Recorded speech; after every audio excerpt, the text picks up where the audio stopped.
Olá, este seminário é sobre estabilidade de produtos farmacêuticos, apresentado por Hugo Fonseca, eu, Iane de Lima e Marília Pérez.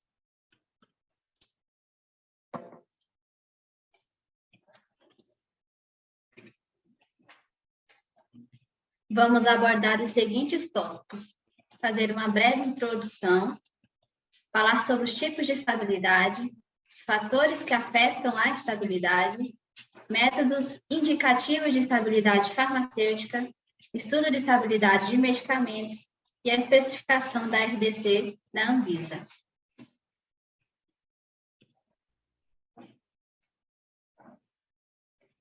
Então, dando continuidade, vamos começar pelo histórico. Isso começou com o século XX, marcando pela descoberta das sulfamidas e a penicilina. Nessa época, já se sabiam que os medicamentos eles poderiam trazer reações adversas. Com o seu uso, eles aprenderam que já não tinha tanta segurança só tomá-los. Em 1957, aconteceu o evento da talidomida, medicamento que causava a deficiência em recém-nascidos, que era sedativo. Na época, ele evitava náuseas e a indústria não relatava nenhum efeito adverso. As crianças nasciam com uma formação de membros. Em 1963, na 16ª Assembleia Mundial da Saúde, se cria a Monitorização Internacional de Medicamentos, e ela foi instituída em 68. Daí se iniciou assim a prática da eficiência na farmacovigilância. A OMS deu como entendimento que era ciência relativa à identificação, avaliação e prevenção dos efeitos adversos ou qualquer problema relacionado a medicamentos. Já na década de 90, Japão, Estados Unidos e a União Europeia reuniram esforços para a harmonização dessa legislação, para ser mundial, realizando a Conferência Internacional da Harmonização. Nessa conferência, o Japão, o Reino Unido, Estados Unidos e a União Europeia fizeram as suas próprias legislações, por causa de algumas regiões teriam climas diferentes. Então, foi abordado que eles teriam legislações diferentes. No Brasil, em 2004, a Resolução 398 instituiu nova guia de relativos requerimentos técnicos para registro do medicamento para o uso humano. O estudo da estabilidade dos fármacos de medicamento consiste na resistência a reações químicas, físicas, microbiológicas, terapêuticas e toxicológicas, principalmente ocorrida nos constituintes ativos da formulação. De acordo com a OMS, define estabilidade farmacêutica como a capacidade do produto farmacêutico manter as suas propriedades químicas, físicas, microbiológicas e biofarmacêuticas, dentro dos limites especificados durante todo o seu prazo de validade. A estabilidade dos produtos farmacêuticos vai depender de quê? Vai ser fatores extrínsecos, propriedades físicas e químicas dos compostos, forma farmacêutica, composição desse fármaco, processo de fabricação e até os materiais de sua embalagem. Qual que é essa importância, então? A perda da estabilidade de medicamento pode estar diretamente relacionada com a perda do efeito terapêutico ou a formação ainda de produtos de degradação tóxicas ao ser humano. Por exemplo, os antimicrobianos. Em um paciente com, por exemplo, uma sepse, se esse antimicrobiano não estiver em sua função total, normal, por exemplo, vencido, por exemplo, em algum funcionamento anormal dele, você pode estar botando o paciente mais em risco ainda. E essas estabilidades, de acordo com a farmacopeia americana, define como período no qual um produto retém, dentro dos limites especificados, e por todo o seu período de armazenamento e uso, as propriedades e características que o produto possuía na hora de sua produção, até a sua validade. Já segundo esses autores Garcia, Júnior e Veiga, elas serão físicas, químicas, microbiológicas, terapêutica e toxicológica. A física vai ser o quê? Aborda essencialmente a integridade da substância ativa e seus produtos de degradação. Determina principalmente a solubilidade e a biodisponibilidade desse fármaco, que é a eficácia e a segurança do mesmo. Os principais fatores deles vão ser as vibrações e impactos e as flutuações de temperatura e umidade. Estabilidade química Capacidade do fármaco de manter a identidade molecular e a sua conformação espacial de sua molécula. É a mais importante e a mais fácil de avaliação. Os fatores dela serão temperatura, umidade, luz, pH. Estabilidade microbiológica. Estabilidade refere-se apenas para preparações aquosas, no quais são as mais estáveis física e quimicamente, por causa da sua mobilidade e sistema de líquidos muito rápida, muito dinâmica. Estabilidade terapêutica. Estabilidade impede que as alterações provocadas por modificações físicas, químicas, microbiológicas ou tecnológicas ainda incidam sobre a ação farmacológica do produto, em seu destinatário final, no caso, o humano. A estabilidade toxicológica traduz por uma decomposição capaz de originar produtos possuindo maior toxicidade, pode tornar-se tóxicos tanto derivados da substância ativa como dos seus recipientes. Agora, Iane vai dar... Já em relação aos fatores que afetam a estabilidade, ela pode ser afetada por dois fatores. Os fatores extrínsecos, que é a temperatura, umidade e luz, e os fatores intrínsecos, que é a hidrólise e oxidação.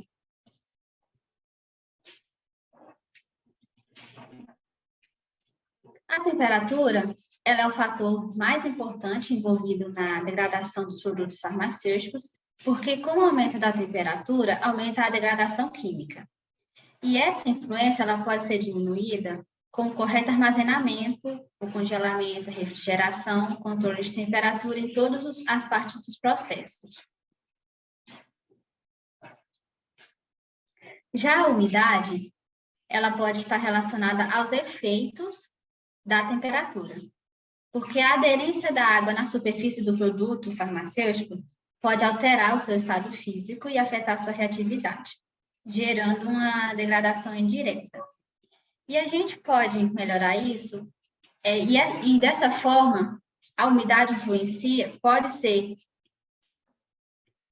essa influência ela pode ser diminuída com a adição de produtos dessecantes ao acondicionamento e também embalagens impermeáveis.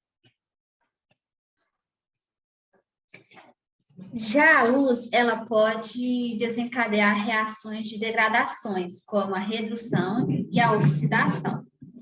O efeito da luz, que é a intensidade e o comprimento de onda, sobre os produtos farmacêuticos, podem afetar a velocidade da reação. Utilizar recipientes âmbar e acondicionar em locais corretos pode ajudar a diminuir a influência deste fator.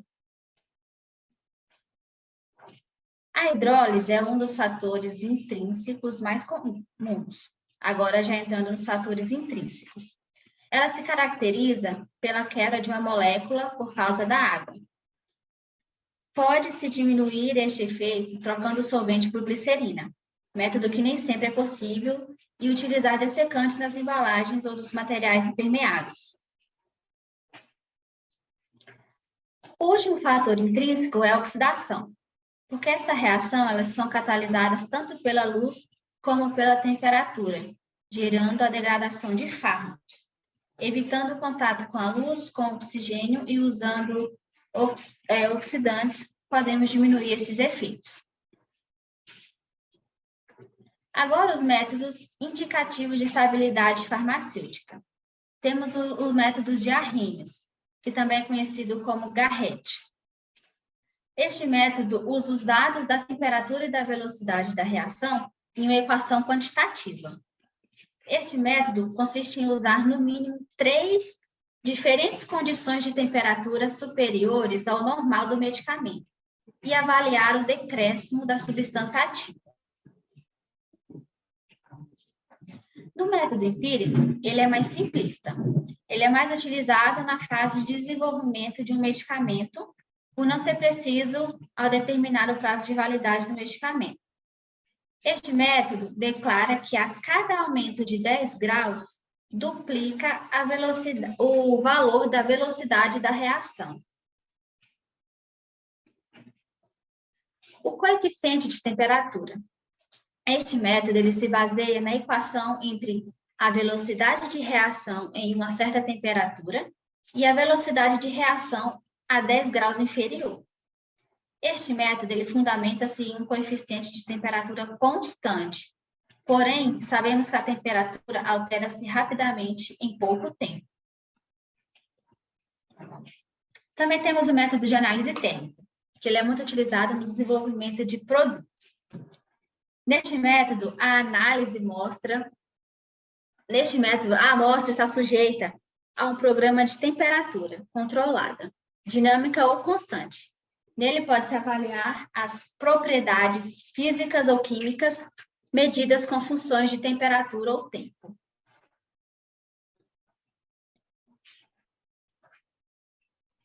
Bom, apesar dos métodos que a Yane apresentou, para a gente ter, então, os registros sanitários, tem que seguir umas diretrizes para, de fato, ter os registros. Então, eu vou falar um pouquinho mais desses estudos, que se divide basicamente em três, que é o estudo da estabilidade acelerado, o estudo da estabilidade acompanhamento e o estudo de estabilidade de longa duração. Pode passar. Bom, aqui nessa tabelinha que eu coloquei, ela resume para a gente inicialmente um pouco desses três estudos, né? Então, o acelerado para determinar, então, prazo de validade provisório e condições de armazenamento. O de longa duração, então, é para provocar o prazo de validade e as condições de armazenamento estabelecidas pelo estudo acelerado. E o acompanhamento, que é para verificar se não foi, então, introduzida nenhuma mudança na formulação ou no processo de fabricação que possa afetar adversamente a estabilidade do produto. E no acelerado, a gente pode reparar aqui no canto que ele é de forma forçada. Então, por que se coloca esse termo forçado? Então, ele indica que submete a amostra a condições elevadas de temperatura, umidade, luz e outros fatores, ou seja, levando ele a extremos. Pode passar. Falando então agora um pouquinho de cada, o estudo de estabilidade acelerado, como a gente pode reparar, ele deve ser realizado entre a amostragem nos períodos de 0, 3 e 6 meses. Bom, esse estudo ele é projetado, então, para acelerar a degradação química ou mudanças físicas de um produto farmacêutico em condições forçadas no armazenamento.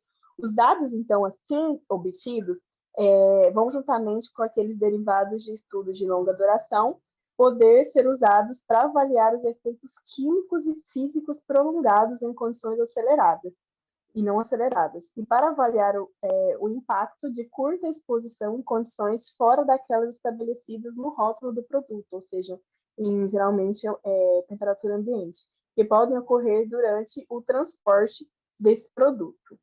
Pode mudar. Você passou dois, né? O estudo, então, de estabilidade de acompanhamento, como a gente pode ver na tabela também, a cada 12 meses que eles vão ser feita essa amostragem. Então, eles deverão ser realizados para comparar a estabilidade de até seu prazo de validade.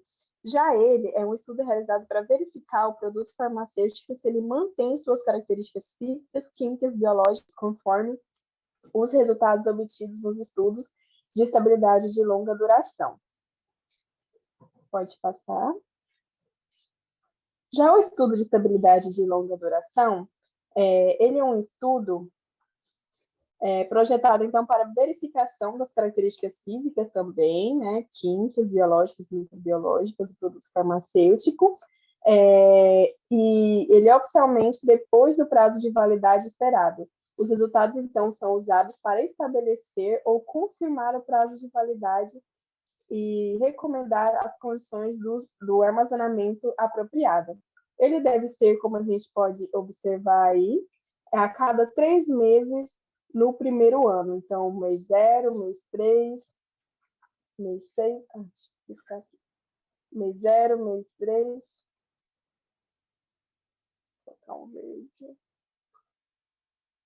mês 0, mês 3, mês 6, mês 9, 12, 18 e 24 meses. Pode passar.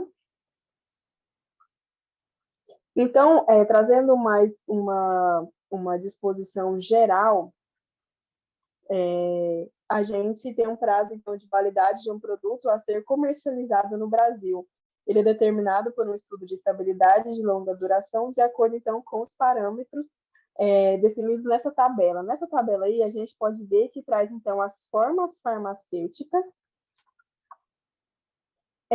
sólidos, semissólidos, líquidos, gasosos, e mostrar também a condição do armazenamento que ele deve ser, a embalagem, quase todos, então, deve ser semipermeável, a temperatura, então, e umidade na forma acelerada e a temperatura e umidade de longa duração.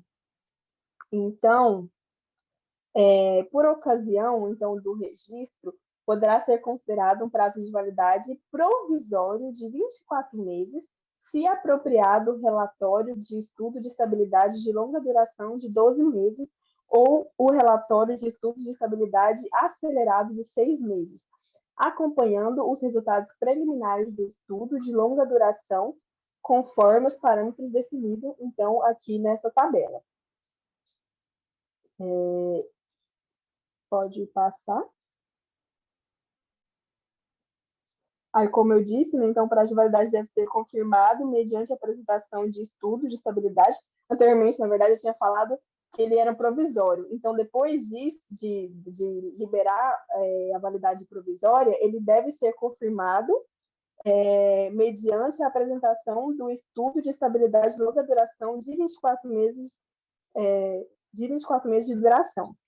A presença, então, dessa documentação no processo, ela é necessária. Deixa eu apagar de novo. Ela é necessária, então, para quem quer fazer a renovação do registro. O estudo de estabilidade deve ser executado com produto farmacêutico em sua embalagem primária, como eu trouxe na imagem de cima, caso alguém tenha esquecido. Então, e os estudos adicionais, tais como a fotoestabilidade, poderão ser necessárias para a comprovação de estudo de estabilidade de produtos farmacêuticos. Então, nesses casos, sugerimos seguir recomendações técnicas disponíveis no portal da Anvisa, né?